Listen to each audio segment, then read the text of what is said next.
এটা ছিল একটা মুসলমানের দাওয়াতের ভিডিও অ্যান্ড দাওয়াতে গিয়ে কী করেছি সেই সব কিছুই থাকছে আজকের ভিডিওতে। হ্যাঁ এভরিওয়ান, আমি Israt and big welcome to my channel. আমাদের এই দাওয়াতটা ছিল কুরবানি ঈদেরও বেশ কিছুদিন পরে, বাট আমি অনেক লেজি যার কারণে ভিডিওটা আমি এখন এডিট করছি।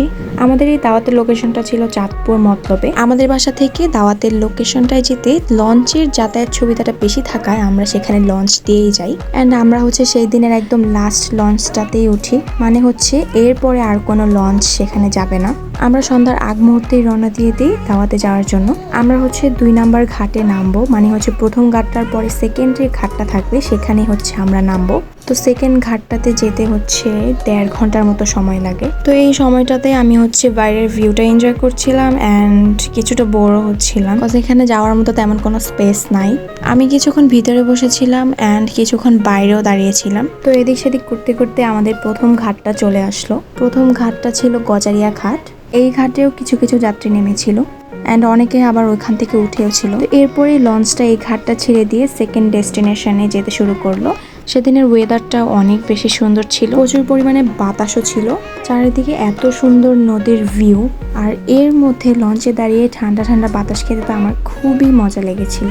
তোমাদের তো বলাই হয়নি আমি কার দাওয়াতে গিয়েছিলাম। এটা ছিল আমার ভাইয়ের ছেলের মুসলমানের দাওয়াত। তো এই আকাশ বাতাস দেখতে দেখতে আমরা আমাদের ঘাটে পৌঁছে গিয়েছি অ্যান্ড আমাদের এই ঘাটের নাম ছিল 60 নল। তো এরপর আমরা ঘাট থেকে নেমে পড়ি। ঘাট থেকে নেমেই এই ব্রিজটা পার হয়ে ওপারে যেতে হয়। আমরা যখন লঞ্চ থেকে নামি তখনই মাগরিবের আজান দিয়ে দেয় অ্যান্ড চারপাশ একদম অন্ধকার হয়ে যায়। এখন দুটো গাড়ি চেঞ্জ করলেই আমরা আমাদের দাওয়াতের লোকেশনে চলে যেতে পারবো। প্রথমে আমরা এখান থেকে একটা অটো নিয়ে নিয়েছি অ্যান্ড এটা দিয়ে আমরা একটা বাজারে চলে যাব। তো রাত হয়ে যাওয়ার কারণে বাইরের কোনো কিছুই ঠিক মতো বোঝা যাচ্ছিল না, তারপরও আমি কিছু কিছু ফুটেজ নিয়েছিলাম তোমাদেরকে দেখানোর জন্য। তো এরপর আমরা সেই বাজারটাতে চলে যাই। এখান থেকে আমরা বাসার জন্য কিছু খাবার কিনে নিয়েছিলাম। এখান থেকে একটা সিএনজি নিয়ে আমরা এখন ডিরেক্ট বাড়িতে চলে যাব। বাসা যাওয়ার পর আমার খুবই টায়ার্ড লাগছিল, যার কারণে আমি আর কোনো ভিডিও ক্লিপ নিতে পারি। একেবারে খাওয়া দাওয়া শেষ করে ঘুমোতে যাওয়ার আগে কিছু কিছু ফুটেজ নিয়েছিলাম। এখানে আমার ভাই বসে বসে মোবাইল টিপছিল। রাত থেকেই কালকের জন্য খাওয়া দাওয়ার প্রিপারেশন চলছিল। এখানে বাবুর্চিরা কালকে রান্নার জন্য প্রিপারেশন নিচ্ছিল। তো এখানে গিয়ে বুঝলাম আমাদের কালকের মেনুতে থাকবে মাটন কাচ্চি, তার সাথে অন্যান্য আইটেমও থাকবে। এরপর আমি ঘুমাতে চলে যাই। পরের দিন সকালে ফ্রেশ হয়ে খাওয়া দাওয়া করে আমি কিছু ভিডিও ক্লিপ নিয়েছিলাম। যেহেতু দুপুরে খাওয়া দাওয়া স্টার্ট হয়ে যাবে, তো এখানে রান্নার প্রিপারেশন চলছিল। এদিকে ফ্রাইগুলো রেডি করা হচ্ছিল ভাজার জন্য, আর অন্যদিকে মাটন কাচ্চিটা রান্না প্রায় শেষের দিকে।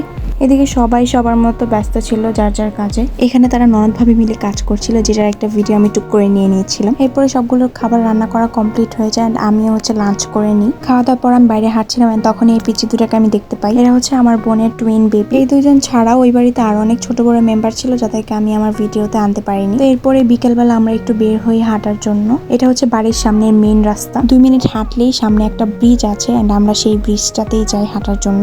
আমরা মাগরিবের কিছুক্ষণ আগে বাসা থেকে বের হই। তো এখানে আমরা হাঁটতে হাঁটতে চলে যাচ্ছিলাম ব্রিজের উপরে।